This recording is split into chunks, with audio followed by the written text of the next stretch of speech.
any other component that we are leaving out of a structural steel member for the roof that you'd like us to clarify on before we say a word on timber and we move to the next item.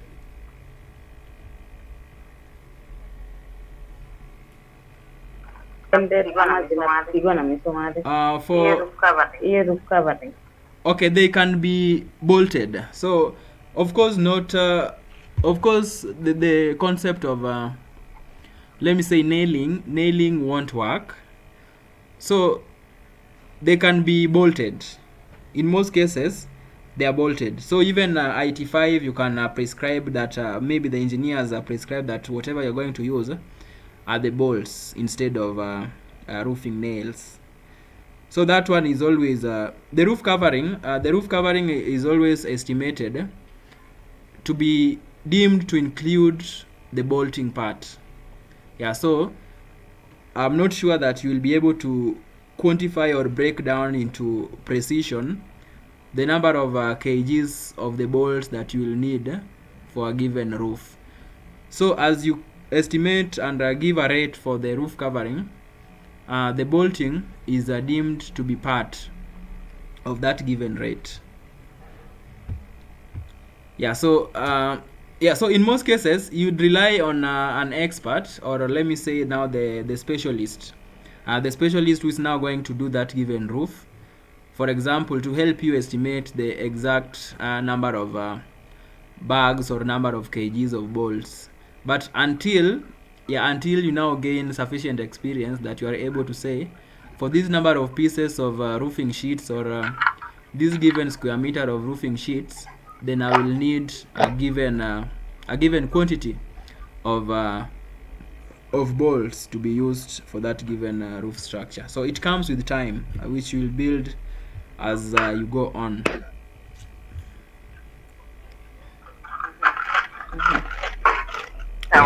So you've looked at your BQ again. What else would you want us to cover on steel, or we go to timber now?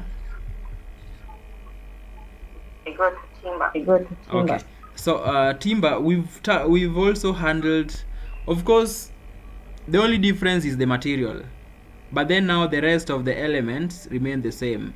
And also another difference with the steel roof structure and timber roof structure is that, of course, steel will involve bolting and so on and such, but then now timber, it's now a straightforward one where it will just be requiring you to use the nails to nail them and then make solid timber trusses on in place, and then you go ahead and do your roofing.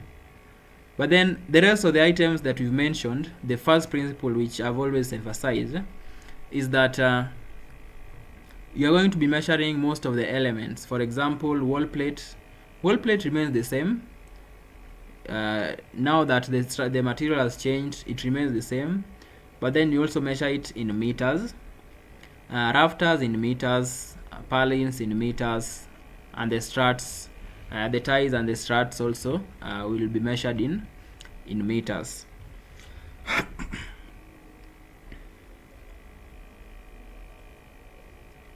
So I will provide, I believe in my next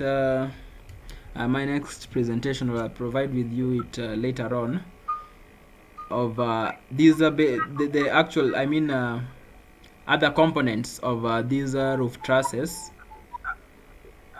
When you talk about the truss struts and the ties, when you talk about, of course, we've talked about the wall plate, so we also talked about the purlins. I'll provide with you that later on if need be. So I will also mention how to now, how you now want to get from your meters into now the pieces of timber that you will order. Is that okay?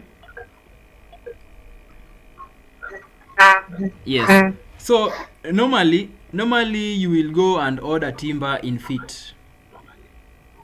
But then now in our estimate for the standard rules of measurement, you've been instructed that you should measure timber in linear meters.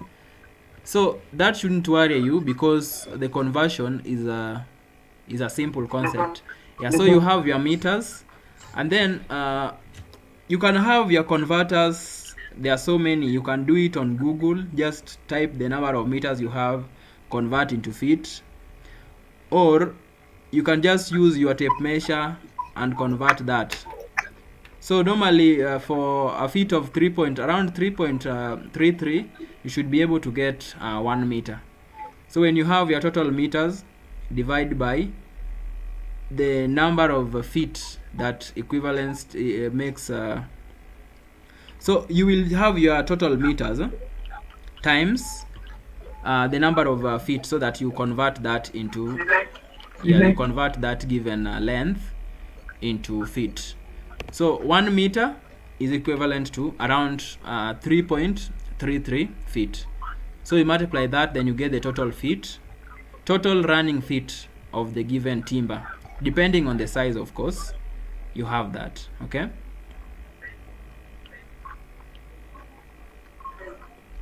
Yes, but then you also realize that you won't be having, unlike steel, where you have standard sizes or standard lengths that are provided by the manufacturer.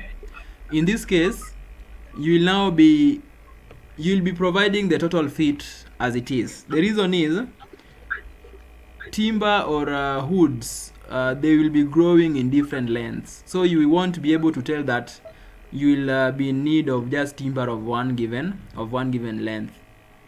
So in most cases, you just provide the total feet, and then now at the timber yard, they will be measuring for you lengths of the timber that are available. So you might find some are short, some are longer, but then you now do your accumulated running feet until you reach the intended number of feet that you need for particular works at a given time.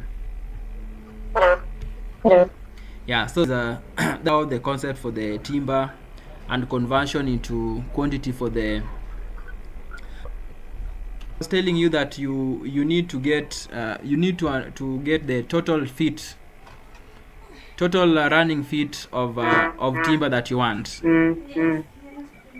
Yeah, so once you have the total running feet, then you won't specify that you will need this number of pieces of timber, okay? There won't be a need. The reason is timber or wood from which the timber is produced will be growing in different lengths, okay? Yes, so instead of specifying that you'll need this number of pieces, specify the quantity of the running feet that you'll need. Then now it will be measured until now the total feet that you need is reached. In most cases, that is what the approach, that's what the approach is used, because timber, they will be growing in varying lengths. Yes.